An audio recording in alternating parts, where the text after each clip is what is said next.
Bonjour Gabriel Saïdi. Bonjour. Merci d'avoir accepté notre invitation. Vous avez écrit ce livre, Moi, Gabriel, djihadiste à 16 ans, avec Thomas Proutot, journaliste à la rédaction de RTL. Vous vouliez raconter votre parcours et surtout les mécanismes d'embrigadement et de radicalisation. Alors déjà, comment ça s'est passé? J'ai fait la rencontre de la personne que j'aime appeler mon gourou. Vous appelez ça un gourou aujourd'hui? Pour moi, c'est un gourou, oui, puisque c'est clairement sectaire. Il n'y a pas d'autre définition pour moi. J'ai fait la rencontre de cette personne assez jeune, en sachant que c'était le père de deux camarades à moi qui étaient avec moi à l'école. Et, euh, et en fait, ça s'est fait seul. En sortie d'école, on l'a vu une fois, deux fois. Au début, on ne prêtait pas plus attention que ça. Puis ça a été un engrenage. Parce que quand il vient vers nous, les premières fois, c'est pas forcément le discours radical qui tient dans le futur. C'est un discours religieux, mais qui reste religieux et au début pas radical. Et c'est pour ça qu'on va l'écouter, puisque c'est le père d'un de nos camarades. Il parle de religion, donc rien de grave jusque-là. Et pour nous, c'est un respect que d'écouter le parent d'un de nos camarades. Ça va pas plus loin que ça au début. Et malheureusement, petit à petit, il va réussir à jouer fortement de la situation et ça va dériver Et son emprise va vous conduire à partir en Syrie. et son emprise 6 ans plus tard va me conduire à partir en Syrie. Vous arrivez là-bas, vous dites que vous êtes fier. Ça veut dire quoi? Euh, Ça veut dire que j'étais content à l'époque d'accomplir ce que je pensais être malheureusement juste, tout simplement parce que on m'avait rentré martelé et on m'avait rentré dans la tête que combattre au nom de la religion, c'était, enfin voilà quoi, le djihad, c'était le summum de la religion et que c'était quasi obligatoire pour nous d'aller les défendre, quoi. Donc, Alors vous précisez quand même que là-bas, une fois là-bas, vous n'avez jamais tué personne. C'était quoi votre quotidien? Qu'est-ce que vous faisiez concrètement là-bas? alors mon quotidien, ça a été d'abord des entraînements, mais j'ai eu 2 mois d'entraînement une première fois, puis ensuite j'ai enchaîné par un mois et demi d'entraînement, et j'ai fait quelques ribats des surveillances armées. Et alors, à quel moment ça change? À quel moment vous vous dites, là, je suis en train de faire n'importe quoi, il faut que je rentre? Comment ça se passe?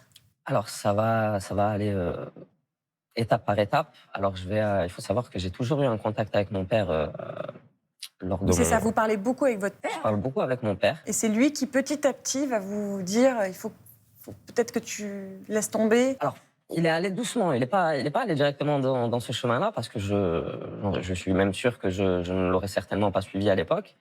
Mais au début, il allait en quelque sorte dans mon sens, c'est-à-dire qu'il me braquait pas.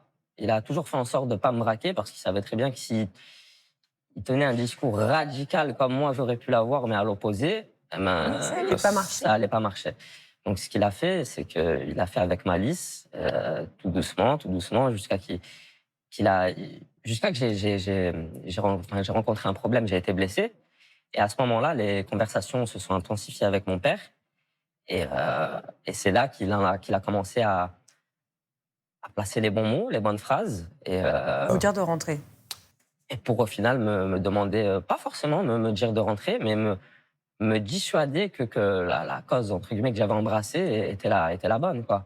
Il va me convaincre de sortir pour le voir en Turquie, et c'est là que je vais me décider à rentrer en France. Alors, vous rentrez en France, vous êtes interpellé, vous êtes condamné à 3 ans de prison ferme.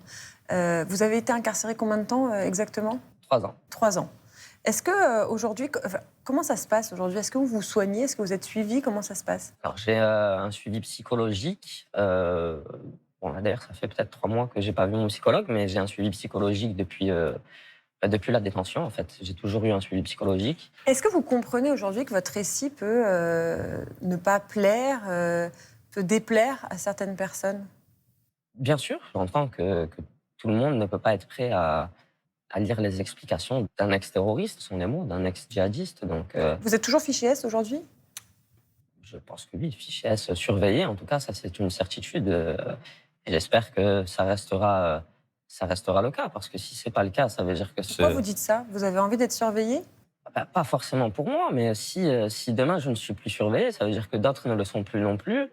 Et dans ce cas-là, il faudra se poser des questions. Parce que, est-ce que vous êtes conscient que certains peuvent penser que vous n'êtes pas totalement sincère?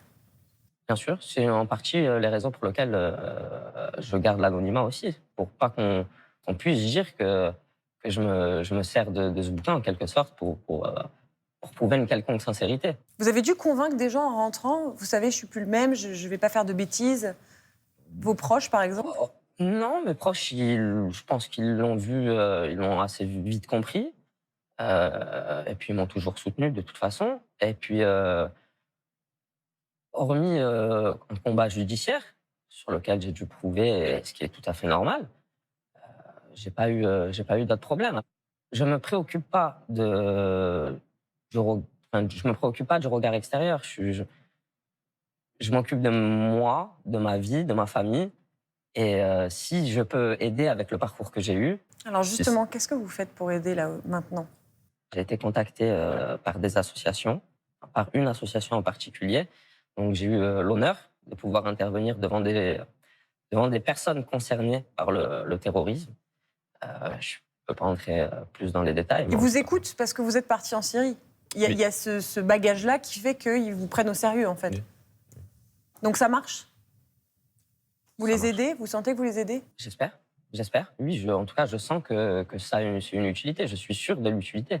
Parce que je pense que le point de vue d'une personne qui est passée par tout ça, qui a connu tout ça, c'est important. Enfin, si on veut en tirer le plus de détails possible, je pense que c'est vers ce type de personne qu'il faut se tourner. Donc, pourquoi pas vers ce bouquin?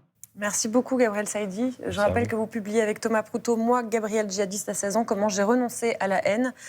C'est chez Rue de Seine Éditions et c'est sorti le 1er mars 2024. Merci beaucoup d'avoir été avec nous. Merci à vous.